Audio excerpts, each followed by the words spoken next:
story of Emmett Till. What many people don't know about the story of Emmett Till is what his mother went through what she had to do to sacrifice. One of Mammy Till's actual sacrifices was having an open casket for Emmett Till. What many of you may know is that Emmett Till suffered a horrible lynching. A lynching that included an axe through the head, one of his eyes was drooping, and many other horrible atrocities. What she did, though, was she had the open casket in order to show people exactly what was happening and how African Americans were being treated at the time. Essentially, this was very difficult for her, obviously, to be able to show her son in such a state. However, her sacrifice to actually show what was happening and show how African Americans were being affected at the time was a complete turnaround and obviously a sacrifice for herself.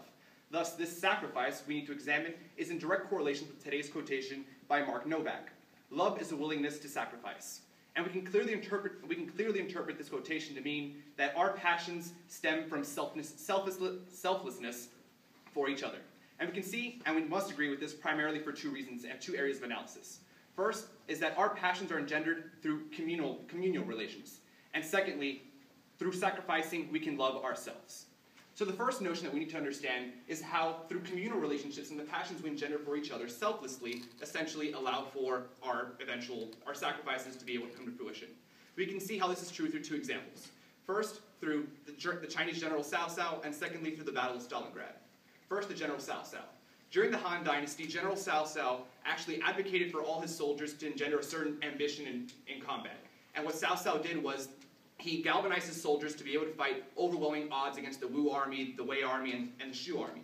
Essentially, what he did, though, was he sacrificed many of his own resources to be able to provide for his own soldiers. For instance, he sacrificed his wealth to provide for his soldiers and the like. What he was able to do, though, was show his love for his soldiers. And in essence, through his personal sacrifice of using his assets and the like, he was then able to provide for his soldiers, and then they were able to win their war in the Han Dynasty. As such, this shows how his personal sacrifice allowed for a communal passion for each other.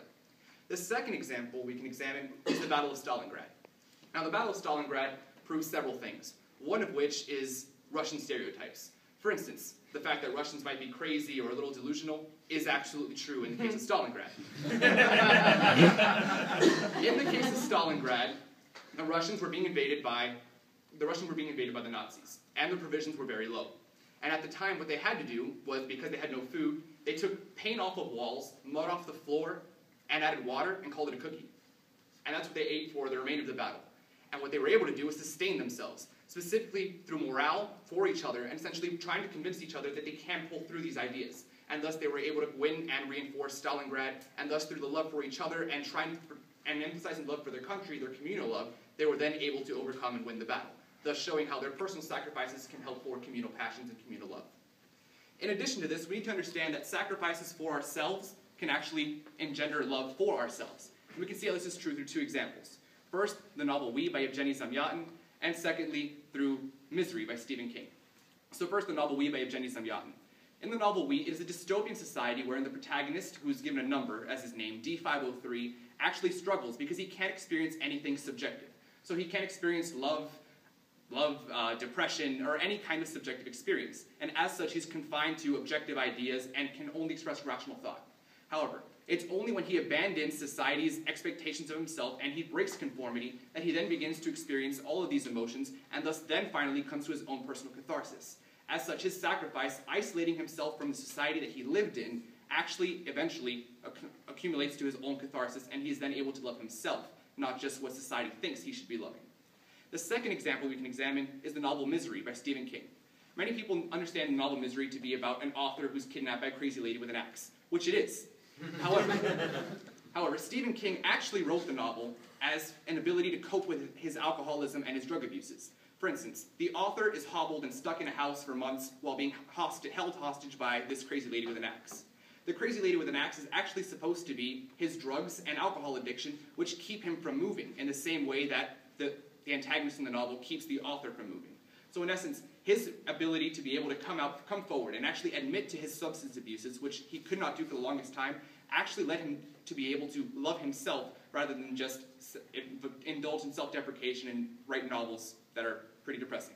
But in essence, through his sacrifices, he was then able to love himself. So considering all of these ideas together and encapsulating them as a whole, we can once again return to today's quotation by Mark Novak, that love is a willingness to sacrifice. And we saw how this is true primarily through two areas of analysis. First, how it it's emphasized in a communal relationship, as we examine through two examples, Sal the general, and also through the Battle of Stalingrad. And the second area of analysis we examined is how self-sacrifice can help us love ourselves, in which we examined both the novel We by Evgeny Zamyatin, and we also examined Stephen King's Misery. So once again, in generating all of these ideas together, and once again returning to Emmett Till, what his mother did was a notion of sacrifice. It is only through this sacrifice that she was able to find love for herself and love for everyone around her.